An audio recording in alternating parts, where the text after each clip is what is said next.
Hürmetli vatandaş, leksiyalarımızda davamlaştırırız. Mavzunun devamı, yukarı leksiyanın yukarı mavzunun devamı vatandaş. Şunda, bir meseleleri obzorçisi Liu Junliang mundaq hesapladı. Prezident Trump ve onun kolluğuçuları yaman akıbetlerge tayarlanıp koyuşı lazım.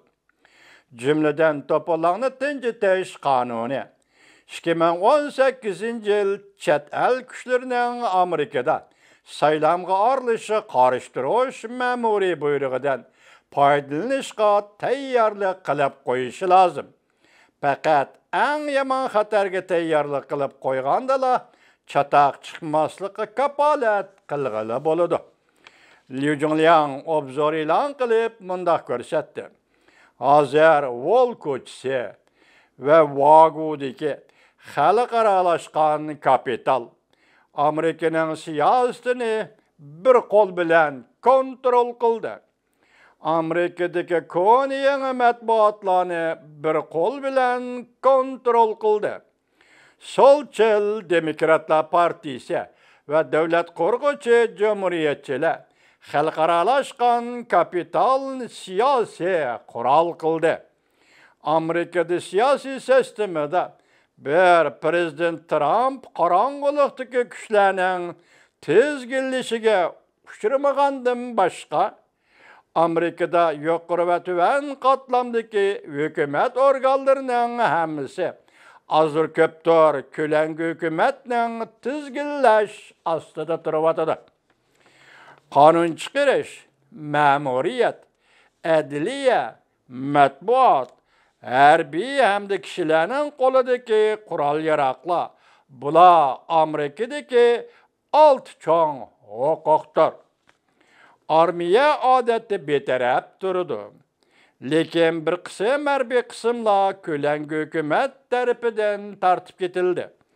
Eshib qolgan Amerikadagi 5 cho'ng huquq qonun chiqarish, ma'muriyat, adliya, matbuot allaqachon solchilar tarafidan tizginlandi. Prezident Trump faqatla qurol tutishga huquqliq bo'lgan Amerika xalqila eshib qoldi. 2020-yil Amerikada o'tkazilgan prezident saylami Amerikada asosiy qonun sistemasida noytuzor yo'choq borligini oshkorlab qo'ydi. O'xshashlar xalqaralashgan kapital Amerikada siyosat va matbuotni kontrol qildi. Solchilar Amerikaning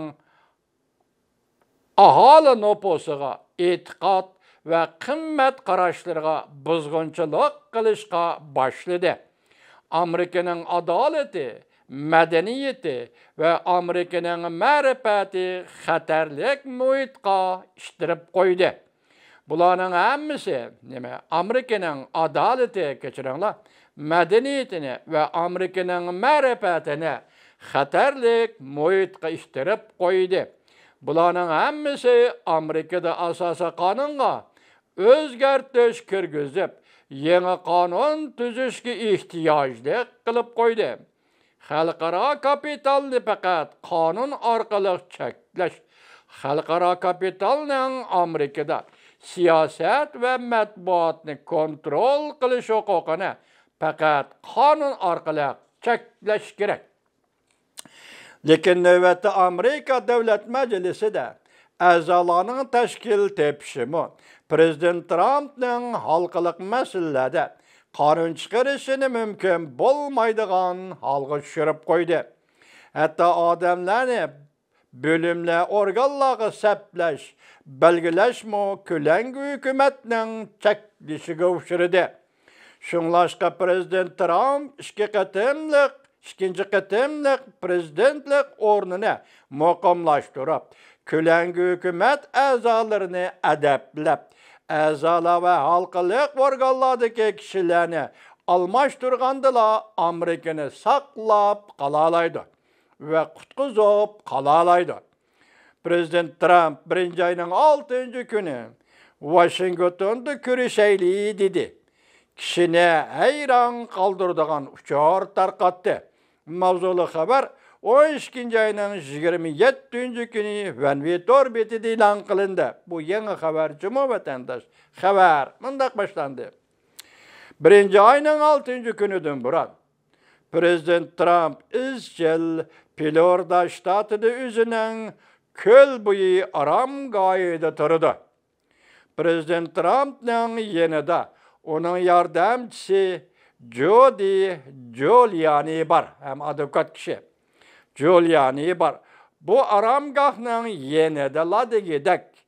Amerika her bir tarafının yadro bombasından müdafialanış ornu var. Bu orunu Amerika her bir taraf tizgillep durdu. Anlaşlağa qaraganda Prezident Trump'ның mutlaq bexatarligi kapolatga ega. Tahlilchilar mundaq dedi. Prezident Trump'ның bu aramgahda mundaq uzun turishi. Uning biri 1. ayının 6. günü favqulodda vaqalarning yuz berishidan saqlanish bo'lsa, uning ikkinchisi, yana biri shuningga işinişke bo'ladi ki mutlaq maxfiyatlikka kapolat qilish ostida yaqinda yo'lga qo'yiladigan darajadan tashqari harakatni planlaydi.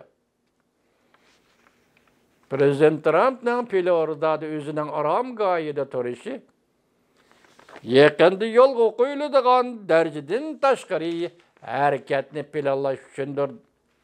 Bugünkü leksiyalarımız ahırlaştı, hürmetli vatandaşlar. Hoş vakt bulunlar.